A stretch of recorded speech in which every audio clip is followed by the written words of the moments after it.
किशोरी लाल बहुत ही रईस थे। उनके पास बंगला, जायदाद और कई कारोबार थे। ये सब किशोरी लाल ने अपनी मेहनत से बनाया था।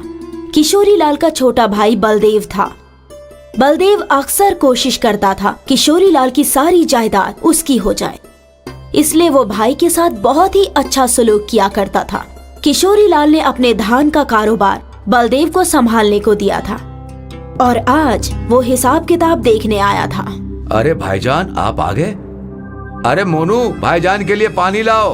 पानी वानी कुछ नहीं चाहिए, तू बस हिसाब दिखा। बलदेव ने किशोरी लाल को हिसाब किताब दी। किशोरी लाल हिसाब किताब देखने लगे। भाईजान, इतने सालों से मैं आपका ये कारोबार संभाल रहा हूँ, कभी कोई गड़बड़ी की है क्या मैंने? नहीं। तो अब तक आपको मुझ पर यकीन हो जाना चाहिए था ना। वैसे भी मैं आपका सगा भाई हूँ, भला मैं आपसे दगा क्यों करूंगा?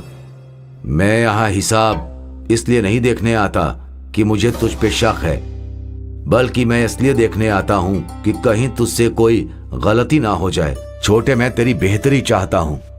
ठीक है भाईजान, सब ठीक लग रहा है, चल मैं चलता हूँ। जैसी आपकी मर्जी भाईजान। किशोरी लाल के जाते ही बलदेव तमतमा गया। मैंने इतने गबन किए हैं आज तक, आप मुझे पकड़ नहीं पाए, आगे भी पकड़ नहीं पाएंगे। एक दिन आपकी सारी जायदाद मेरी होकर रहेगी। यहाँ बलदेव किशोरी लाल की जायदाद पर नजर गड़ाए बैठा था और वहाँ किशोरी लाल अपनी सारी जायदाद अपनी बेटी नंदिनी के नाम कर दी। आज से इन सब की हकदार तू है। पर अब्बू, इसकी क्या जरूरत थी?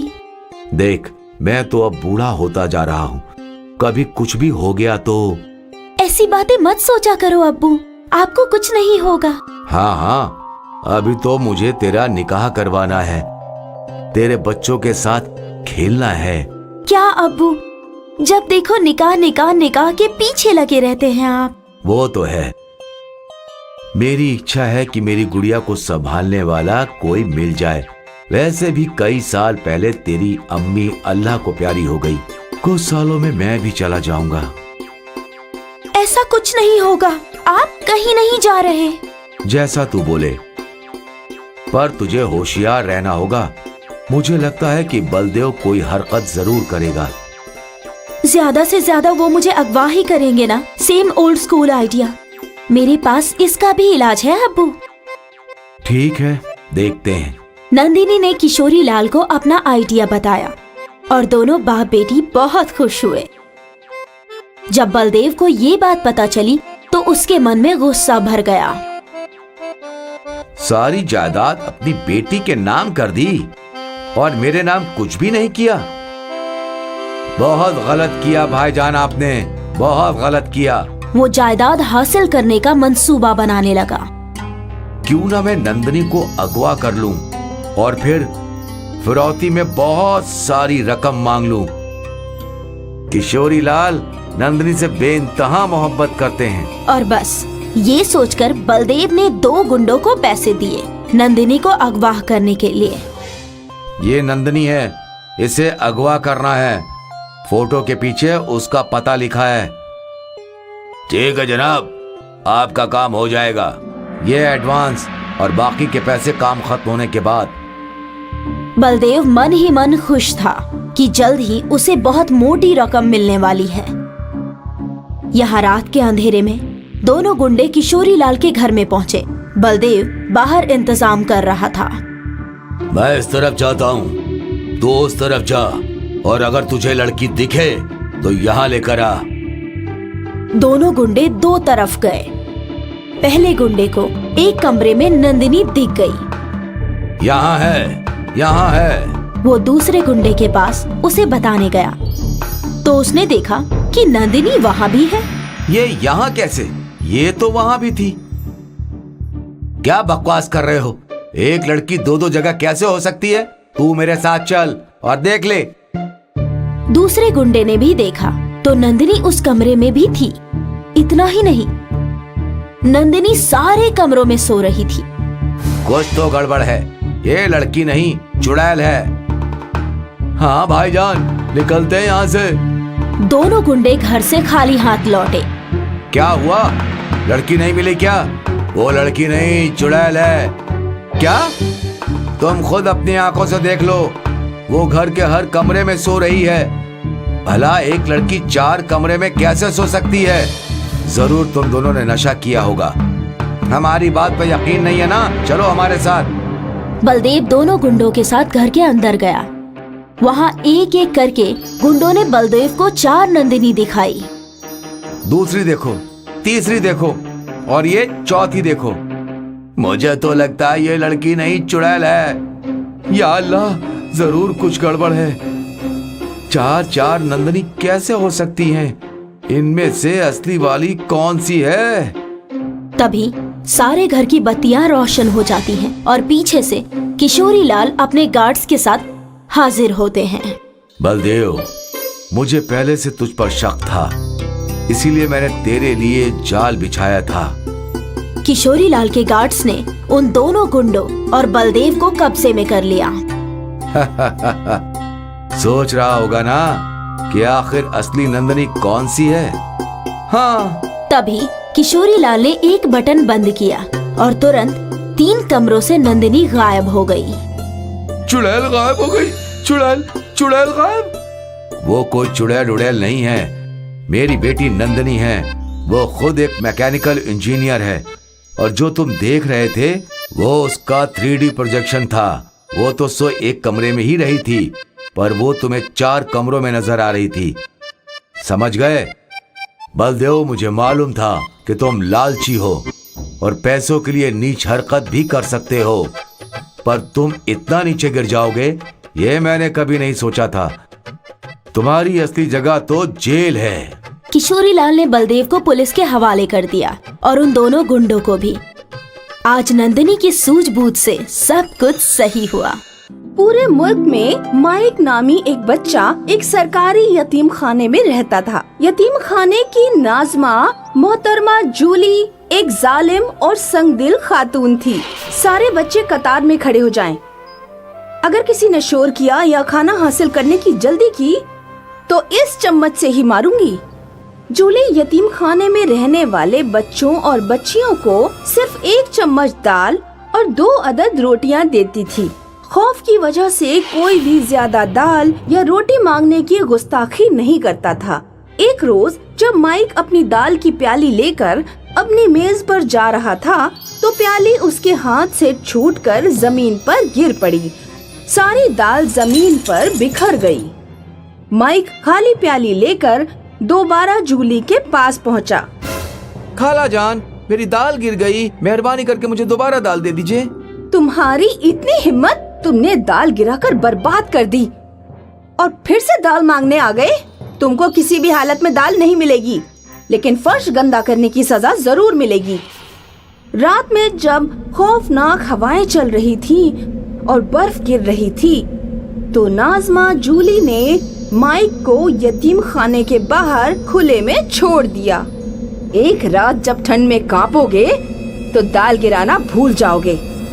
इतना बोलते हुए जूली ने दरवाजा बंद कर दिया। माइक खौफनाक सर्दी से कांपने लगा। जब अनाथालय में माइक की दोस्त मारिया ने खिड़की से देखा कि माइक को बाहर खड़े होने की सजा दी गई है तो वो खामोशी से एक कंबल माइक को देने यतीम खाने से बाहर जाने लगी।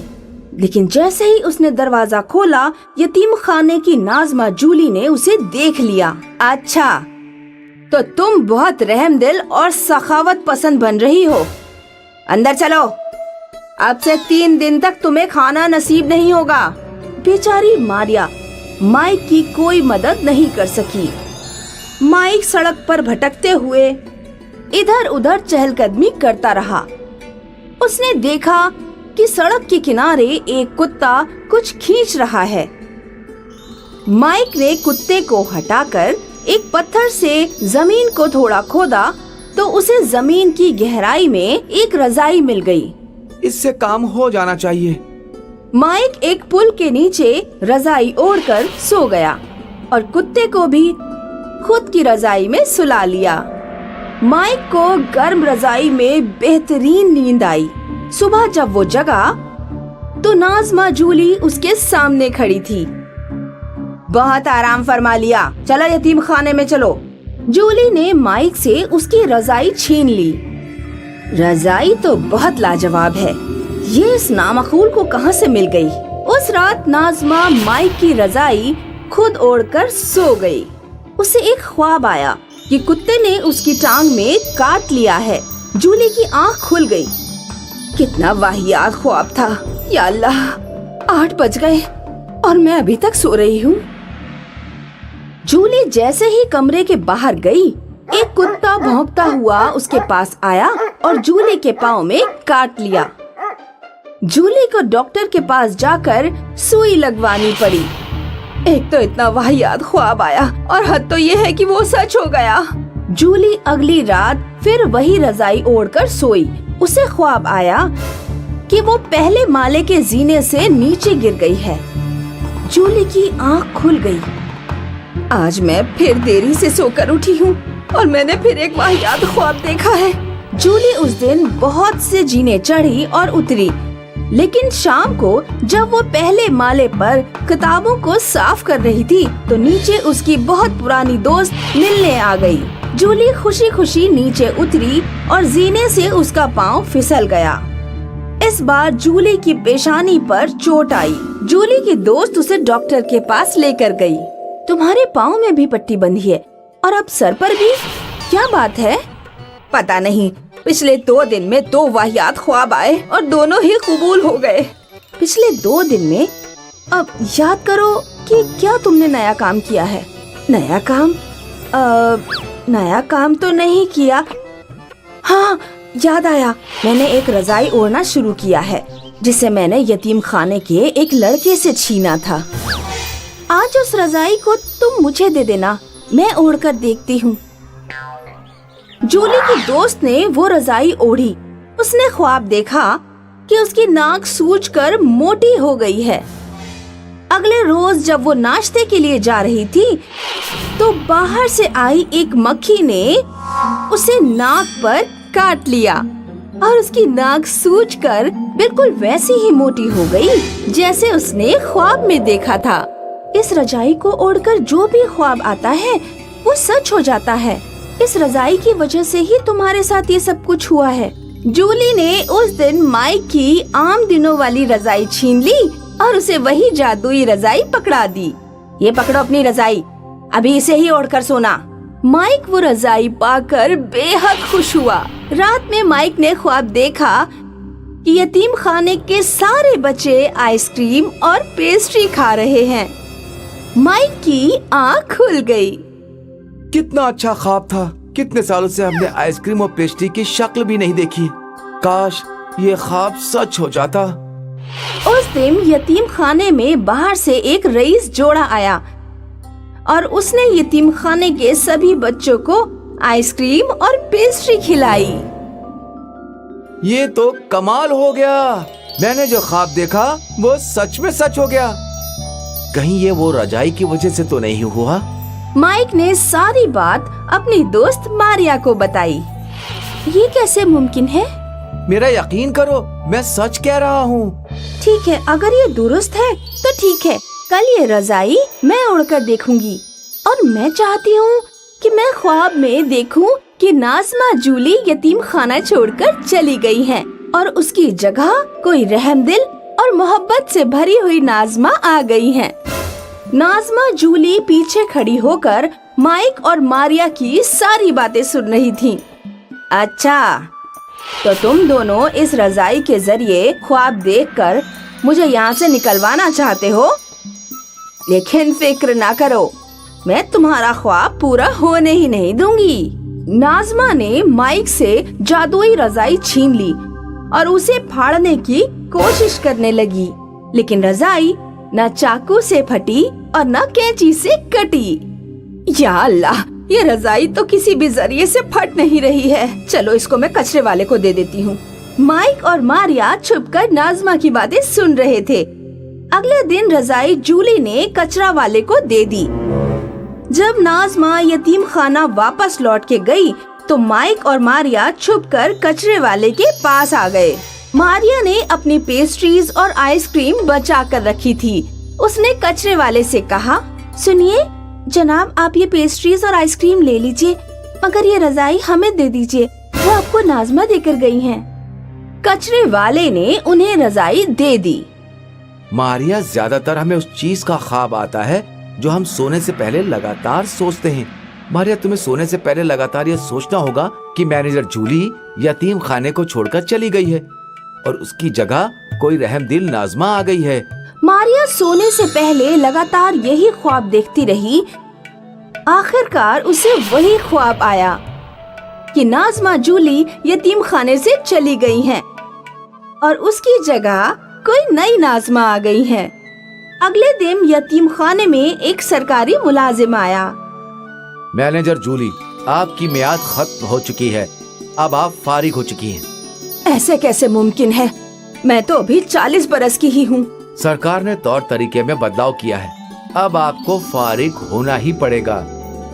नाज़मा जूली यतीम खाना छोड़कर चली जाती है और जो नई नाज़मा आती है वो बहुत मोहब्बती और रहमदिल थी।